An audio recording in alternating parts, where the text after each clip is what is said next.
Welcome to Pioneers Sideline. I'm your host, Chris Hoffman. Episode 168 coming at you at the longest running show on ViewView. Let's jump right into it here. The baseball team was in action this past week. Let's see how they did to start off before we get into the very important Southeast important weekend they had in KIAC action. Let's see how they did in the few games they had prior to that. As we see the Pioneers, they continue the winning streak. They came into this week with a winning streak. They would continue it, defeating Clarion in both games, 14-2, 6-0, taking it to Penn State Great 14-6. But the winning streak comes to an end in Game 1 on Saturday, as the Friday games were postponed until Saturday. They moved out to Butler to play those games. They lose Game 1 7-4, but they come back in Game 2 and shellac Indiana Southeast 17-1. We're going to bring in our analyst here, Phil Novotzik. And Phil, the Pioneers, the winning streak comes to an end, but you see their Game 2, they just beat down the Grenadiers of Indiana University. I was really impressed with the way they bounced back after that Game 1 loss. Like you said, their 16-game winning streak comes to an end, but let's be honest, that was bound to come to an end at some point. It's baseball. Crazy things happen all the time. But the big thing for the Pioneers is that they managed to bounce back and then put up a 5 spot in the first inning, and they went that whole game, scored at least 1 run in every inning, Chris.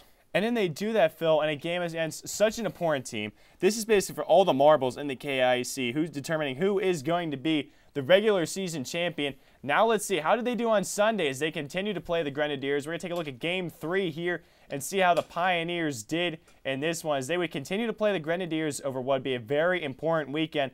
The Pioneers would have another hard-fought loss in this one, losing this one 4-2. Don McDuffie goes 2 for 4 with an RBI. Tom Pasinski 1 for 3 with an RBI. Spawn goes 5 2/3, 7 hits, 4 runs, all earned, but 7 strikeouts. Phil, it seems like they just got outmatched there. You see Fuller goes 6 innings, gives up 8 hits, but only 2 earned. And you see there Indiana was just a better team there in the Game 1 on the Sunday matchup. And that's something we expected from Elliott Fuller. He's a very tough pitcher. His ERA on the season is at .79, so you know that he has good stuff coming from the mound. And the big thing for the Pioneers is that they just did not take advantage of runners in scoring position early in the game. That came back to get them later because, as we saw, Nate Spawn pitched a great game, but finally in that 6th inning of work, the Grenadiers got to him, put up 3 runs, and that really put the game out of reach for the Pioneers. Now, Phil, you look at this game here, the Pioneers, now they trail in this series 1-2, and they really don't want to lose another series, especially with this being at home. Maybe it's not Green Tree Park where all of them are played. They split between Butler on Saturday, Green Tree Park on Sunday, but still a 6, 7, 8 hour drive for Indiana, basically almost a home game for the Pioneers. They really need to take care of take care of business here in this 4th game.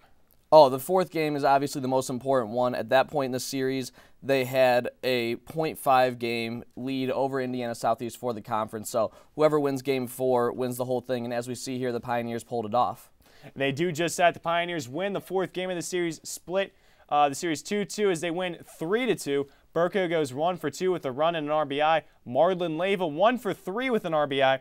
Isaiah Marsh goes 5 2/3 innings, giving up 4 hits, 2 runs, 1 earned, and a strikeout.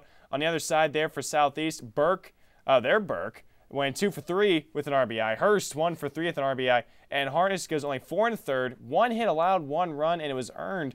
But they do fall, and the Pioneers, they do split the series and clinch the KIAC regular title. Bill, this being their first season in this, how big is it for the Pioneers to clinch the regular season title and really make themselves a big presence here before the KIAC tournament in a couple weeks? Oh, it's big, especially just to send a message to the rest of the conference in general that they are the best team in the KIAC. And that's exactly what they did this weekend. They would have loved to get the 4-game sweep, but Indiana Southeast is a great team, and they'll obviously seal the number 2 seed now. And look out for them in the tournament. They're going to be a tough opponent.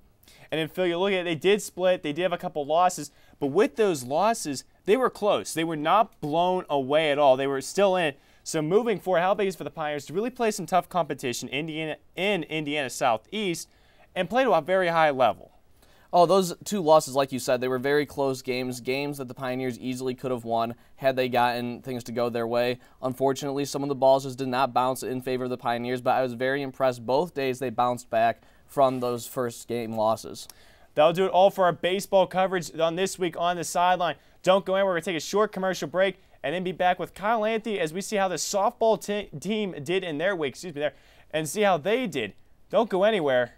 Watch the Pioneers Sideline.